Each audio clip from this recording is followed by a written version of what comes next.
Well, to talk about this a little bit more, we are joined by Dave Fishwick, who took on the industry and founded the Bank of Dave. Morning, Dave. Good morning, good morning.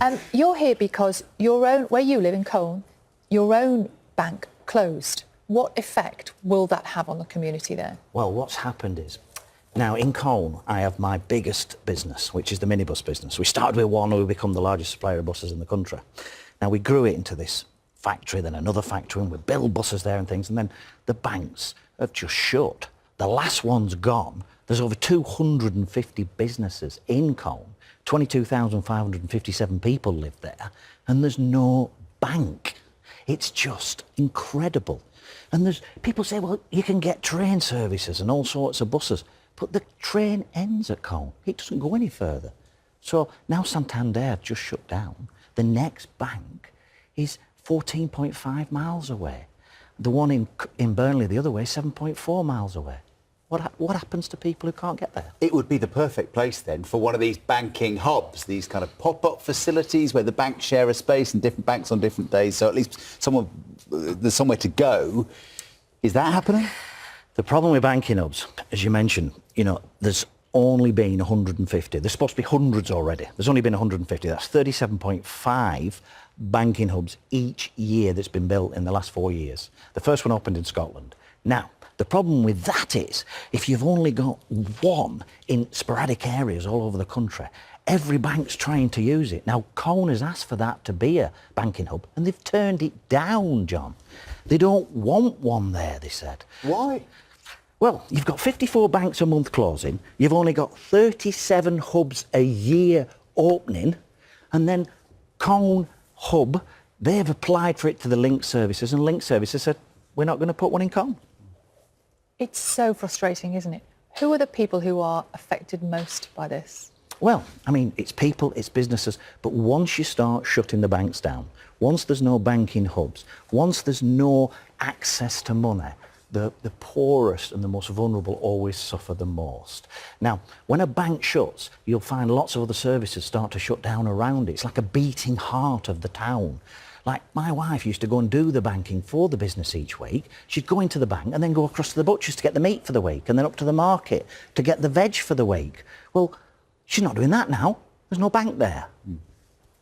Looking at these figures, I mean, the banks say that like 75, 80% of us now are doing everything online or on the phone, and that's only going to increase. I guess you can understand that when they're facing big rents, that they need to save money, that they're going to think, look, if that's the future, that's just what we're going to have to go with. Do you know I'm playing devil's advocate here. I know you're going to disagree. I mean, banks need to remember why they're there in the first place. In 2008, we bailed them out. In COVID, we bailed them out. People who rob banks go to prison, but banks who rob people get paid bonuses. They win either way. They buy derivatives, they give people next to no interest, they make fortunes, they get paid fortunes. If it goes wrong, the taxpayer bails them out. But do you know what the banking hub said when I went to them and said, why can't you put one there? Well, we're struggling to find a place to put it. And I'm saying, look at all the empty banks. There's plenty of banks there that you could put it inside. And all the other empty premises. I mean, everybody tells us every day, we all see our high streets with loads of empty shops. You could potentially, but it doesn't need huge security, does it? No, well, that's the thing. They don't actually have a cash drawer anymore. Right. They don't have a printer in the hub. You go into a hub, they don't have a printer, they don't have a cash. The only way you can get cash out of a hub is a cash machine outside. The bank is only there one day a week, like Lloyd's. Lady in Barnoldswick told me about that yesterday, Jennifer. And she said, look, I tried to get my statement printed, they're not going to do it. I tried to get some cash, they've no cash in the drawer. Yeah, what are they there for? And Lloyd's Bank have stopped all the mobile banks across the country. If we're not careful, it's going to be the rise and rise of the loan shark again, because people need access to money. 1.5 million people use cash every single day. How is Granny going to get her pension? How's she going to get her money? Post offices, they're going to close 115 of them. There's only 250 to 300 credit unions left. If we don't do something now, we're going to really suffer. So what's the answer, Dave? The answer is community banks run by the community to benefit the community rather than the bonus culture. I'm working very closely with the credit unions because I think they're amazing. We need somewhere for somebody to go to get advice against a scam or whatever. My mum's 78 years old and she's got the onset of dementia. She's ferociously protective. She wants to do her own banking.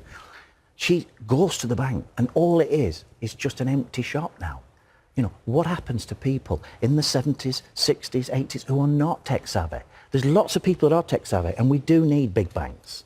But we also need to remember why banks were there in the first place, to serve the people. That's how they made the money in the first place. And the stories you hear, how isolating is it for people who don't have any face-to-face option and don't do internet and who are left with nowhere to go, literally? Well, I've got people who write to me all the time, and I've got one in particular that went into a pub, borrowed a few £100 off what he thought was somebody he could trust. That ended up becoming a loan shark.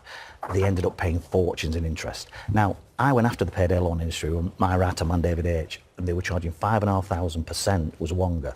Them sorts of companies will come back if we shut the banks down. People need somewhere to go. I've lent money to my local post office to make things so they can stay open, because post offices, that's another one, you need post offices. But the problem is the banks say, well, the post offices are going to take over from where the banks are. Post offices, John, sell stamps, birthday cards and balloons. They don't know about mortgages and finances and loans, and they're really terrified, some of them, about what they're going to do because they're going to be left behind to sweep up the mess. And there's a queue and you need time and space to do that confidentially. Yeah, it's really hard. Dave, thank you so much for coming in. It's always good to hear your opinion, as ever. Before we let Dave go, we have to ask you the question of the morning, which is, have you ever made a cup of tea in a microwave? My wife, Nikki, calls me ping pong chef. Go on. Because when the microwave goes ping pong, and I put my brew in it sometimes. You do? Yeah, and if I put the wrong cup in, it goes all shiny and it starts flickering everywhere, and I get in trouble off Nikki because it's a fancy cup. You with your golden cups. Well, it's actually a silver rim. I wish it were gold. Actually, I'm taking one of these. I've been given one of these today. No rim. I can put that in the microwave. We haven't got one of them. Richard said I can have one of them. Really? Well, Yeah. Freddie, he said, no problem, Dave. You're Take a one. special guest. We're not allowed one. Live in the dream. You can't use our microwave, though. We thoroughly disapprove of that. Dave, thank you very much indeed. 8:41.